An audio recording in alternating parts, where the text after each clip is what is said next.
What's up, everyone, and greetings from right outside Washington, D.C. This is coming to you from Greendale Golf Course in Alexandria, Virginia.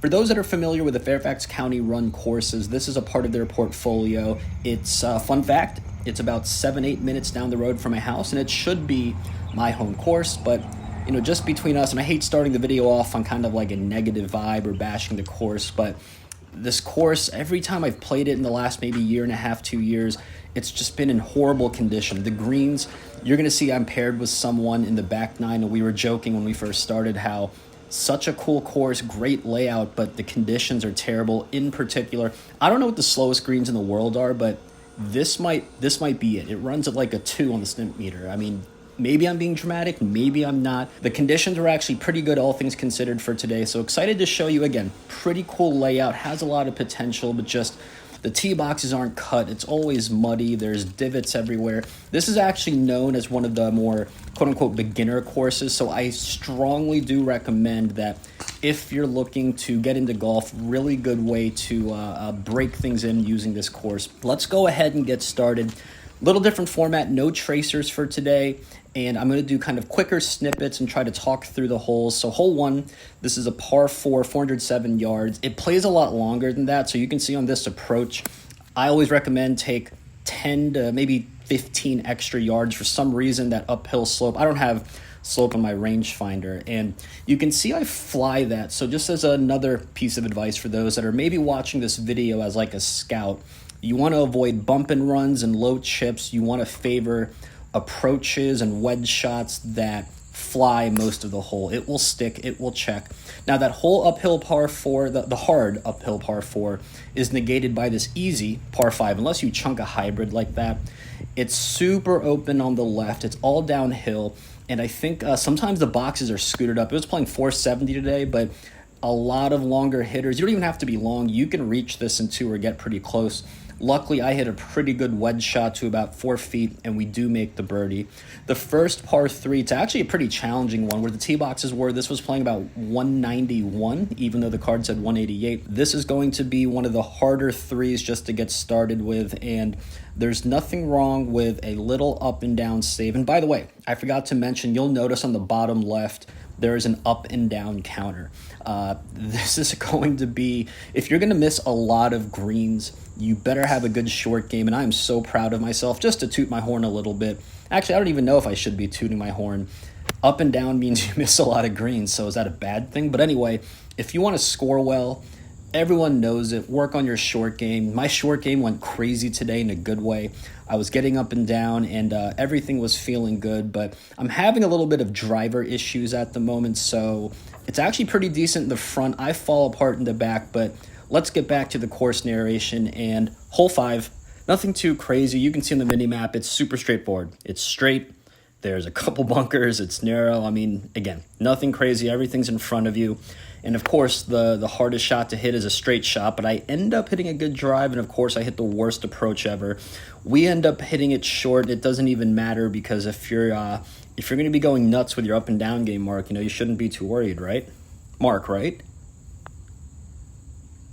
Yeah, of course. It's no big deal. All right, second par 3, I should say. This one's actually a really, really cool hole. If you can't see, there's kind of like a creek and water that you have to carry, so it's a really beautiful hole.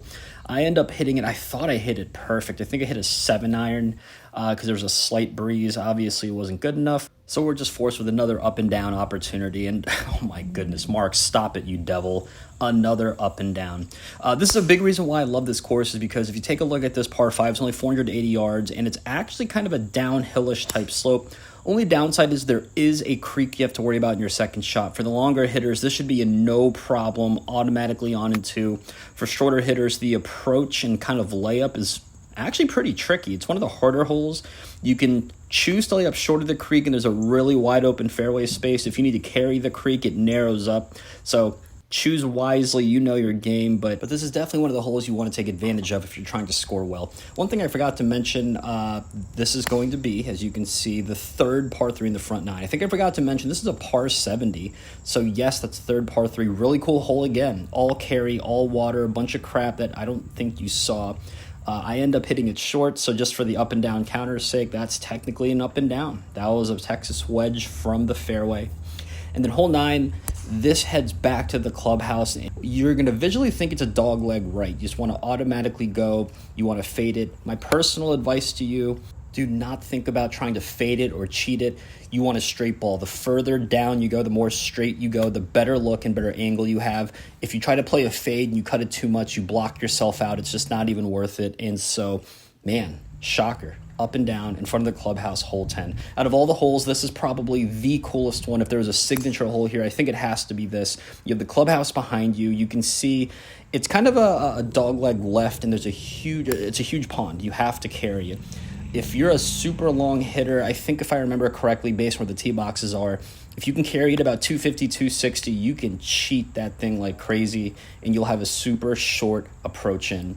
If you're not a long hitter, you want to take the more conservative approach like I did and just kind of hit the fairway right in front of you, but it'll leave you with like a 180 to 200 yard shot in. So you can see it's a 423 yard par 4. It's one of the hardest ones, but one of the coolest looking holes. We end up bogeying that one. So after a pretty good 9, not a good start to the back. And in case it wasn't clear, I did hit it OB there. You can see I dropped by where I think it went out. There was red stakes. That's the same pond that we just carried on hole 10.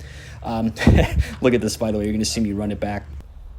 You know you're running good when you blade a chip. So I hit literally the leading edge, bladed it. That should have gone into the water. It hit the pin, stayed within 6-7 feet. And of course, because I'm an up and down god, it's no big deal. We end up getting up and down. Hole 12, and then if you're playing this course, stay away from the left. It's all trees you can see on the map, but favor the right side. There's nothing bad with the right. If you're super long hitter, you'll see the trees start to narrow up on the approach. So I think if you hit it 300 plus, you might want to stay away from the right side. But for anyone else, just think of it as a really open fairway. This approach shot, I did hit it kind of short. I was stuck in the rough, and then, man, I actually blasted that thing. And I already went to my rant about how these greens are slow. I thought I hit a putt as hard as I possibly could, and it stopped. Again, Texas wedge, but that's an up and down for your boy. Man, we are having that's another OB, so we snap hook it. I tried to get greedy. You can see it's a dog leg left, but I tried to play like a draw into it. You do not need to be cute. You do not need to hit a draw. Just hit it straight, cut the hole in half like a true 90-degree dog leg left, and you will be fine.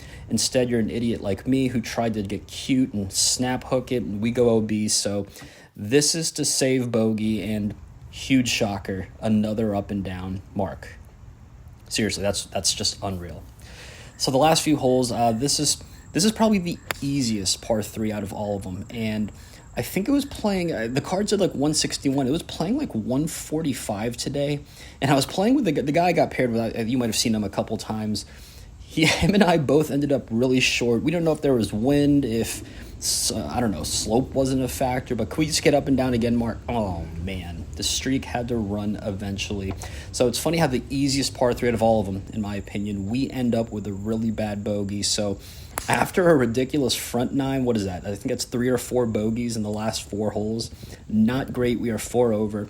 We can still salvage the round. This is another one of those holes where, if you remember me complaining earlier about how it was just a very basic, straight, nothing crazy par 4, this is pretty much the same hole. Nothing too crazy in terms of bunkers, water, just hit it straight, approach it straight, maybe one bunker, but nothing too crazy. We will take a 2-putt comfy par, even though that first putt was not great. I left it super short. And then, yes, that's correct, a 234-yard par 3. That is insane. This is the 5th par 3 of the course, and I always play this one. I play this one as a bogey is fine. When you have a great up and down game, you can just wedge it on and rely for par. God, it's no big deal, seriously. I remember the guy I was playing with, he was a pretty long hitter, by the way. He took 5 wood, hit a tight baby draw, and it still ended up short too. So there must have been wind or something we're not factoring in. This is a really cool shot, so it's a blind tee shot. It's one of the shots where you have to ring the bell to let the group behind you know that you're all done. That's how blind it is, and you do not need driver or big stick. I end up doing it anyway because I'm an idiot. For the smarter players, you just want like a 200-yard shot to the top of the hill. You'll have a really cool approach in. There was trouble left, trouble right. So again, take like a shorter club if you have it. And then hole 18, this is probably one of the cooler holes in terms of a elevated tee box. So we're probably, I don't know, 30, 40 feet above from the fairway, and you just send it.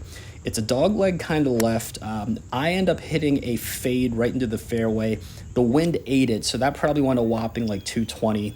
We play a 3 hybrid, which probably went like another 200 yards, so I'm left with like a 110, 115 shot. That was the shot of the day right there. I had to go up and over that tree and stick the green.